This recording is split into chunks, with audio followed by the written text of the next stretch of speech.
Сәлеметсіңдер ме оқушылар? Жаратылыстану сабағы.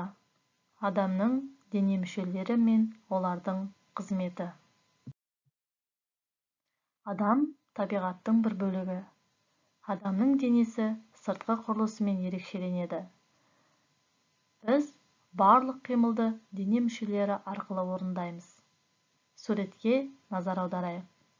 Адамның дене мүшесіне иық, шынтақ, білезік, білек, саусақтар, сан, тізе, жіліншік, башпайлар, табан жатады.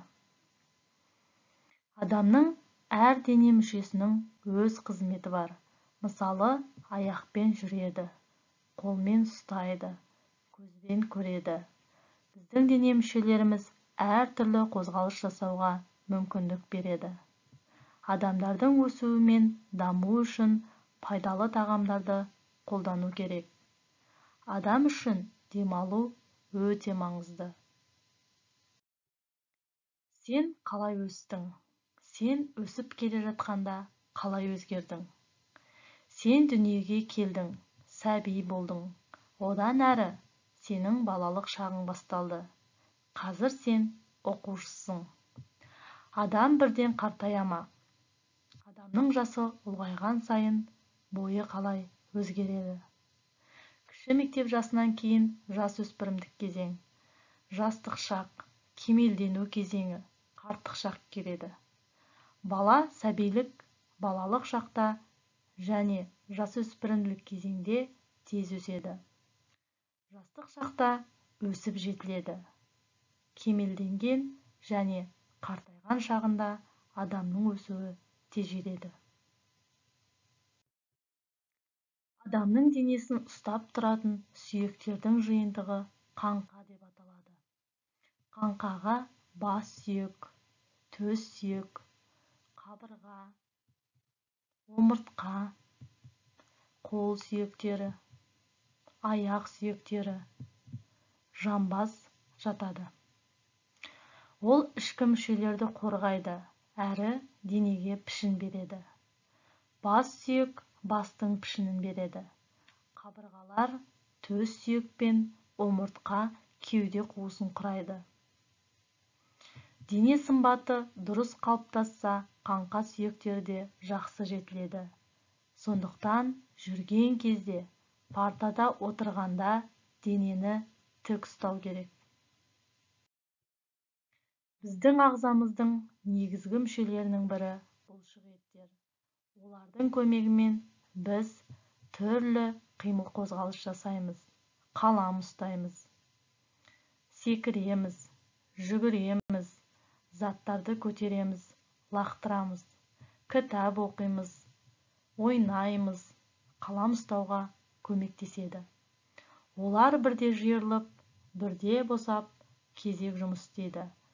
Соның арқасында дене қозғалысқа келеді. Адам астан энергия алады.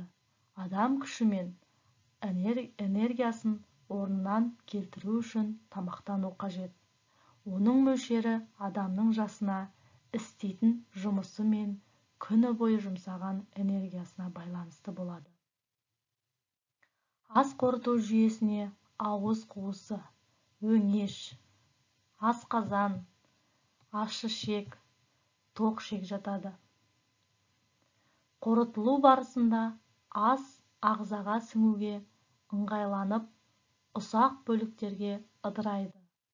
Ол үдеріс ас қорыту деп аталады. Ол ауыз қуысында басталады. Ауызда ас ұсақталып, сілекеймен ылғалданып араласады. Ал тіл оның дәмін сезуге көмектеседі.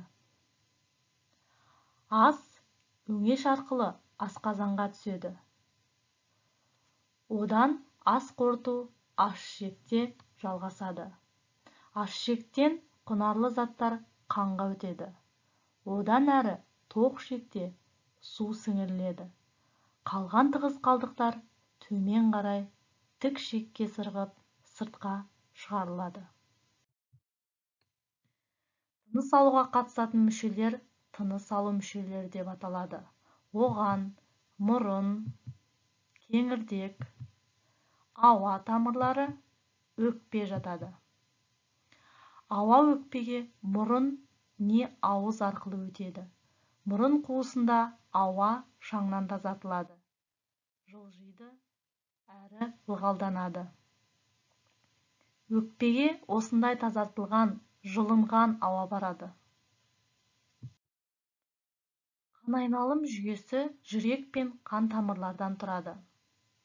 Қан тамырлар адам ағзасын қоректік заттармен қамтамасыз етеді. Ол қоректік заттарды ас қорыту жүйесінен сіңіріп, бүкіл ағзаға таратады. Қан айналым жүйесіне күре тамыр, жүрек, көк тамыр, қылтамыр жатады. Оттекке қаныққан күре тамыр бойымен ішкі мүшелерге келеді. Көк тамыр көмір қышқыл газы мен зиянды заттарды сыртқа алып шығады. Қылтамыр ең ұсақ қан тамыр. Сен білесің бе? 17 ғасырда атақты ағылшын дәрігері ғалым Уильям Гарпей жаңалық ашты. Ол ағзадағы қан тұйық шеңбер бойымен қозғалатынын дәлелдеді. Адам ағзасында тамақ қорытылып, артық су, зиянды заттар үнемі сыртқа шығарылып отырады. Бұл жұмысты зәр шығару жүйесі реттейді. Зәр шығару жүйесіне бүйрек, несепағар, қуық жатады. Бүйрек қанды зиянды заттардан тазартып, зәр түзеді. Бүйректің ойыш жағында несепағар орналасады. Бүйрекке түзілген зәр осы несепағар арқылы қуыққа өтеді. Қуықта зәр уақытша жиналады, кейін несеп өзегі арқылы сыртқа шығады. Жүйке жүйесін ми, жұлын, жүйкелер құрайды. Ми бас сүйегінде, жұлын омыртқаның өзегінде орналасады. Ал жүйкелер бүкіл денені торлап жатады.